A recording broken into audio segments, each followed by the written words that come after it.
Good morning guys. बात करेंगे Hindenburg research की और जो रिपोर्ट पब्लिश होने वाली थी, जिसमें पहले आप लोगों को बताया था, मैंने एक जो वीडियो बनाई थी उसमें बताया था कि हिंडनबर्ग ने कहा है बहुत जल्दी कुछ इंडिया में बड़ा मैं वो लेके आने वाले हैं। तो रिसर्च रिपोर्ट आ गई है। क्या क्या रिसर्च रिपोर्ट में एलिगेशन फिर से अडानी ग्रुप के ऊपर आए हैं और सेबी को भी इन्होंने अपने टारगेट पे लिया है। क्यों लिया है उसको भी डिस्कस करेंगे। थोड़ी सी खबर पढ़ लेते हैं। News from us whistleblower document reveal SEBI chairperson had stake in offshore entity used in Adani money siphoning scandal. तो ये देखोगे तो यहाँ पर इन्होंने सीधे सीधे अब सेबी की जो पूर्व चेयरपर्सन थी उनको भी लपेटे में लिया है। ऑल्दो देखो, विसल ब्लोअर डॉक्यूमेंट्स का मतलब यही हुआ, अज्ञात सूत्रों से वही पता चला है, अज्ञात डॉक्यूमेंट से पता चला है, ये कोई भी पुष्टि नहीं कर रहा है। लास्ट में हिंडनबर्ग की जो रिपोर्ट है वहाँ पे भी उसने साफ साफ लिख दिया है। ये तो मैं एक मोटी मोटी चीज़ बता कि भाई ये जो चीज़ें हैं मैंने अपने रिसर्च के द्वारा भाई बताई हैं, इसका कोई और लेना देना नहीं है। नाम मुझके इसके सोर्स पे मुझ पे कोई कानून कार्रवाई कर सकता है। बाकी अपनी जो भी है आप अपने अपने तरफ से रिसर्च करिए, अपनी चीज़ें करिए। मुझे जो बताना था मुझे लगा जो मैंने वो वही रिपोर्ट बताई है। बाकी आपको कुछ जो भी है तो आप अपने भी पक्ष रख सकते हैं, जो भी है वटेवर, ठीक है। वो मैं उसके बारे में ज़्यादा जान नहीं रहा हूँ। और तो यहाँ पे क्या था कि भाई जो अडानी ग्रुप है वहाँ पे आपको पता है सेबी ने लगभग लगभग क्लीन चिट दे दी थी। और अभी हाल ही में नोटिस दिया था सेबी ने अडानी ग्रुप ने हिंडनबर्ग रिसर्च को दिया था। सो कोई नोटिस दिया था और उसी वजह से हिंडनबर्ग सेबी के ऊपर भी लेके आया है एक रिपोर्ट। और रिपोर्ट यही लाया है जो यहाँ पे आपको दिखा है कि जो सेबी की चेयरपर्सन थी उनका जो आपको पता है मॉरिशस में एक ऑफशोर एंटिटी थी जो ऑन करते थे, क्या कहते हैं, इनके विनोद अडानी, अडानी ग्रुप के जो गौतम अडानी उनके भाई। और वहीं से जो फंड की लेन देन थी वो कुछ थी। और उसी में बता रहे हैं कि हिस्सेदारी है। और ये सब हिंडनबर्ग बता रहा है, मैं नहीं बता रहा हूँ, ठीक है। जो रिपोर्ट है मैं रिपोर्ट को पढ़ के बता रहा हूँ, ठीक है ना। कोई ये मेरी पर्सनल रिपोर्ट है।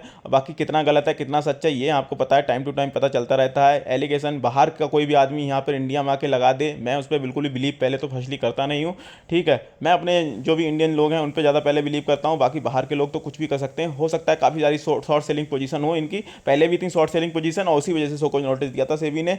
और हो सकता है भाई यहाँ पर भी कुछ थोड़े बहुत हो सकता है इशू हो। मैं किसी को भी ऐसा नहीं कह सकता कि ये बिल्कुल सही है और वो सही है। मुझे तो जहाँ पे अपॉर्चुनिटी दिखेगी वहाँ पे मैं डिस्कस करूँगा। तो ये तो थोड़ी सी बात हो गई। यहाँ पे थोड़ी सी और बात को कर लेते हैं पूरी। तो देख सकते हो सुप्रीम कोर्ट ने कहा सेबी ने अडानी का ऑफशोर शेयरधारकों को किसने फंड दिया इसकी जांच में खाली हाथ लगाया। यदि सेबी वास्तव में ऑफशोर फंडधारकों को ढूंढना चाहता तो शायद सेबी अध्यक्ष को आईने में रखकर शुरुआत करनी चाहिए। हमें अजय नहीं लगता कि सेबी उस राह पर चलने में अनुचित थी जो उसके अपने अध्यक्ष तक लेके जा सकती थी। तो इन्होंने कहा है। और यही इन्होंने मतलब काफ़ी बड़ी रिपोर्ट है, मैं इसको पोस्ट कर दूंगा। मैंने बिल्कुल उसका मेन चीज़ है जो मोटी मोटी चीज़ है वो आपको बता दी है। और जो माधवी पुस्ती इनकी सेबी के उस समय की डायरेक्टर उनको लिया है, उनके उनके ऊपर काफ़ी रिपोर्ट पब्लिश की है। आधी रिपोर्ट देखोगे तो उसमें उन्हीं का नाम है। लगभग आप उसमें सर्च करोगे तो कम से कम 10-15 बार नाम उन्हीं का आता है। और अडानी का 2-3 बार ही आता है, पर उससे ज़्यादा तो उन्हीं का है। तो लगभग लगभग सेबी को टारगेट किया है इसी वजह से, क्योंकि सेबी ने सोकोज नोटिस जारी किया हिंडनबर्ग को कि आपने शॉर्ट सेलिंग करने के लिए ये झूठी खबर फैलाई, और इसलिए सोकोज नोटिस जारी किया सेबी ने हिंडनबर्ग को। और हिंडनबर्ग ने अब दोबारा एलिगेशन लगा दी है सेबी की जो पहले की चेयरपर्सन थी उनके ऊपर। तो अगेन अब थोड़ी सी बात कर लेते हैं क्या हो सकता है मंडे को। तो मुझे लगता है मंडे को ज़्यादा कुछ रिएक्शन देखने को नहीं मिल सकता, क्योंकि सारे लोग समझ चुके हैं हिंडनबर्ग को। और अगर कोई रिएक्शन होता है अडानी ग्रुप में तो भाई उसको भी डिस्कस कर लेंगे। मुझे नहीं लगता कि अब कोई ज़्यादा रिएक्शन आपको देखने को मिलेगा। काफ़ी ज़्यादा स्टॉक हैं वो तो आपको पता है वहीं पर हैं, जो एलिगेशन लगे उससे ज़्यादा भागे भी नहीं है।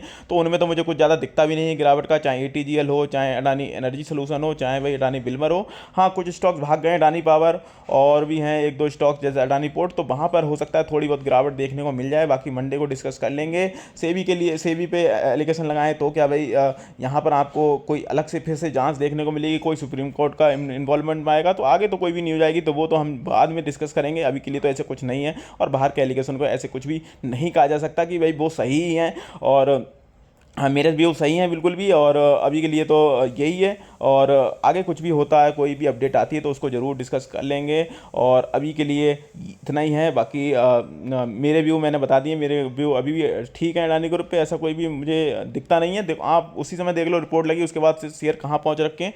तो बिल्कुल भी अगर कोई अपॉर्चुनिटी आती है ज़रूर डिस्कस करेंगे। और इन द एंड मर्जी आपकी है, पैसा आपका, फंड से भी पूछ सकते हो, अपना व्यू बना सकते हो। सुनिए सबकी करनी अपनी चैनल सब्सक्राइब कर लेना, कर देना चाहिए दोस्तों।